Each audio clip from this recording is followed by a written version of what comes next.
we need to have a conversation. Mostly you, Marvel. I need you to come to the front immediately, dog. I need everyone to talk about and give me some answers on why Marvel refuses to let Spider-Man be happy. Like, ever, son. Like, I know, as fans, we love Spider-Man. We love that man. He's 1000% one of my favorite characters. As y'all can see in a lot of my videos, you see my Amazing Spider-Man hoodie all the time. And eventually, if y'all ever want a room tour, I have a Spider-Punk figure, Spider-Gwen, Spider-Man thing, everything. A lot of the Spider-Man shit in here. And yet, I still don't understand how you can have Spider-Man as the face of Marvel on a Mount Rushmore of superheroes, most beloved hero for Marvel, and yet y'all refuse just to give this man one, and I mean just one time, a consistent, regular life where there's no shit on the back end of his life. There's no tragic ending, no L's on top of L's on top of L's on top of L's for him. Why? I genuinely want to know why, right? So this is what we're going to talk about. You're a friendly neighborhood Spider-Man and why Marvel low-key hates him. Or they just get a real kink out of torturing the boy. Damn! But this is what we're about to talk about. First off, let's just start off the rip. Y'all just cannot let this man not have a tragic backstory of Uncle Ben. Uncle Ben has a seal of approval for death. Damn. Every single time. The one father figure in this boy's life. And y'all just said, nah. Every single time, he's gonna die. No matter what, you gotta go. And that sucks.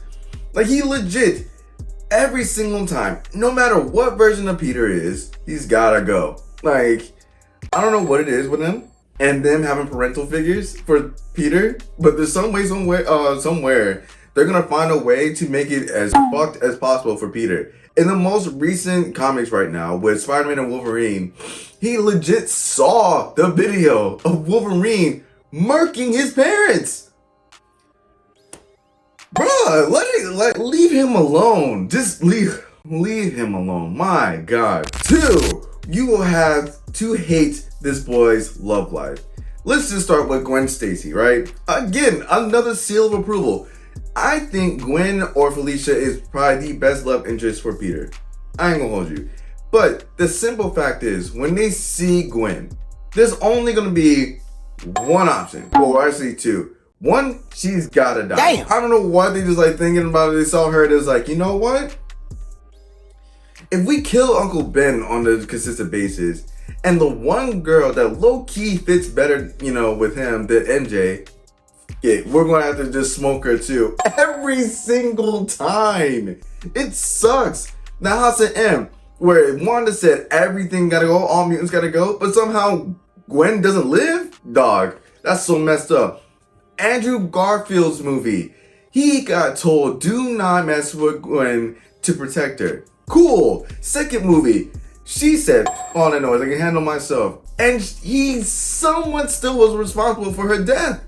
Like, he can't win. Gwen is not gonna happen. And then the worst thing they possibly could have did is get cucked. They cucked Spider-Man when he was dating Gwen, and she over there got cracked by fucking Green Goblin. Hey, yo, what the fuck? You can't make this shit up. You can't make this shit up. I swear, y'all just like in the booth and just in the board meeting, y'all just like, you know what?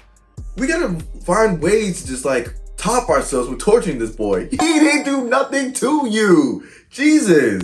And speaking of love interest, dog, MJ. I swear MJ has to be one of the worst love interests for Peter, dog. I cannot stress this enough. I know people are probably gonna say Gwen from, Miles Morales' story in the Spider-Verse. She was fucked up too. I ain't gonna hold you. All of the Spider-Variants, they all gotta take a L one way or another. But just specifically with Peter, MJ by far has to be this nigga's biggest op. I don't know, I really can't see it why MJ is going to be his love life. I don't with MJ, by the way. I truthfully think that Peter is better off with Gwen or Felicia, because MJ has proven time and time again that she really give a fuck about Peter, or she just needs him around to make herself feel better. You sided with the ops Paul. Paul too, by the way. You sided with that man, had kids with him, kids got retconned, thank the Lord, and then you finally decided to break up with Paul. Don't care, that's cool. You finally got rid of that piece of shit. Still fuck you too, MJ. And then you run back to Peter after you got the symbiote for the Venom, and he's talking about, I need your help, I need a friend, and you know what my boy Pete said? You deserve each other. That's what I'm talking about!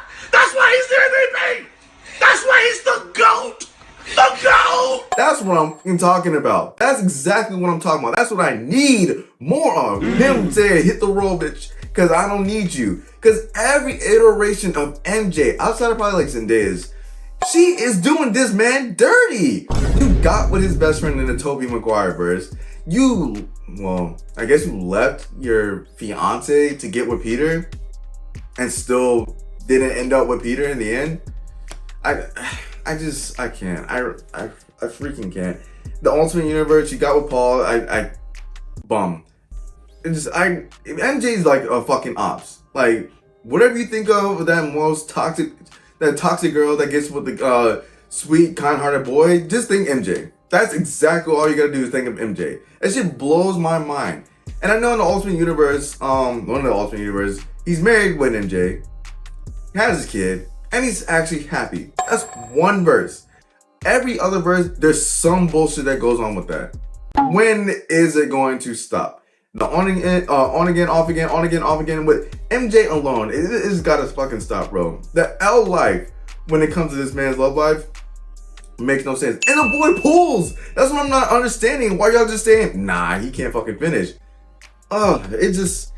Y'all make it so hard to have this boy have a love life. It's like he's going up for the easiest layup in the world and he smokes it every single time. Like, y'all just love torturing this boy. And then here we get one more day, you feel me? Now in the Ultimate Crime Against Spider-Man, one more day. In this storyline, right? Aunt May gets shot. Peter is desperate to save her. So he decides, I'm going to make a deal with a devil, Mephisto, in order to save his aunt's life. But in that deal, right? What does he have? What did he do in exchange to save Aunt May? He sacrificed his relationship with fucking MJ. The one time that everything was cool and copacetic, you have to exchange your happiness with your girl that you've been chasing forever in order to save your aunt's life. Dog, sweet Jesus. And it's not even like, that's not even the first time, like, you know, someone wrote in Spider-Man gotta sacrifice everything in order to, you know, save everybody else on a whole mystical scale. Because the last Tom Holland's Spider-Man movie has proven that he wants to get kicked in the nads a little bit too hard in one movie. Got exposed and accused of murder for Mysterio, L, and then your whole identity got exposed to the world. Now everybody's on your nutter butters and calling you a murderer and everything, you know, and glazing you at the same time. Another L. Then you almost lost MJ, and so Andrew Garfield's Spider-Man saved her. Crazy enough, you feel me? But then you also had to make that ultimate sacrifice. I swear to God. Ultimate sacrifice. And you had to tell Doctor Strange, I need everybody to forget about me. Peter Parker, Spider-Man, the whole thing. Every last person that encountered me and who knows about me, they all gotta forget about me. That sucks, because then you go back to try to, you know, redo this shit, try to rekindle that relationship and friendship, and you saw the band-aid on her head and the band, you're just like, fuck, I'm destined, you know, to be alone because I can't put her in harm's way. You know how depressing that is? And then the worst thing you did to this fan base, right, Marvel, is the fact that everybody and their grandmother got so excited when they seen Peter pull up in that broke ass apartment and he looked broke as shit. Everybody was hyped seeing that. I'm just like, damn, bro. We really got persuaded into thinking, you know, it's a good thing to see Peter in a bad light. And that is so fucked. I always be crying like, yo, just leave my guy alone. Like, that whole universe fucking him more and more again. He lost his mentor in Iron Man in that universe. He died. Thank God he came back. And then it was a mess. Like, you can't tell me, like, they just really just don't enjoy fucking with him at all. And then on top of that, right? I know we talking about Peter, but all the other variants are taking L's as well. Miles Morales is going to take probably the biggest L's coming up in this damn movie. Let alone on screen, you know, the voice actor, Shamik Moore, is taking way more L's, but they're self-proclaimed, self-harmed L's because he's doing it to himself. But I digress. Yeah, this man, Miles, he's going to take just as much as L's. He's an anomaly. Nobody wants him to be Spider-Man. You have a half vampire Spider-Man Miguel chasing him 24/7, telling him you're a mistake. You don't even need to be Spider-Man. Then you have your girl that you like so much, only talk about Hobie the whole time, talking about how they used to spend the night in each other's, you know, dimensions and stuff like that. Woof. And then when you try to, you know, hit on Spider-Bite, Gwen pulls you away from that, talking about like, nah, you ain't allowed to do all that. Fucked up, by the way. Yeah, I don't fucking know, bro. Like, Marvel, answer this shit. Why do y'all hate Spider-Man? And I know everybody can say they don't hate him. We don't hate him. It's just, we just, you know, like giving him a hard time. Dog, y'all always seem to fuck with his love life, fuck with his relatives, mess up with his, you know, his finances. Homeboy be struggling to get a goddamn job in no matter what universe. And he's smart as fuck. So I don't see what's the damn, like, enjoyment with torturing Spider-Man. I love Spider-Man because every time the boy gets knocked down, no matter the situation, he always finds a way to get back up. But then y'all like to top whatever y'all did the last time and say we can go further and beyond and messing with Spider-Man. You brought him the Sinister Six for no damn reason. For the love of the game. You did not have to do that. You did not have to fucking do that at all. But I'm gonna end it there because if I keep going, I'm going to ramble about this shit for like hours on end. Damn! And I need all my Spider-Man fans to chime in, to keep on piling on, and ask, you know, and put down in the comments, you know, like what's the worst thing Marvel has did to Spider-Man? Because we all can name the worst things out there, and then the list will just keep going on and on and on. And will Marvel answer my question, why do you keep torturing him? I hope so. Because I need answers, because God, oh God, Spider-Man does not deserve that shit.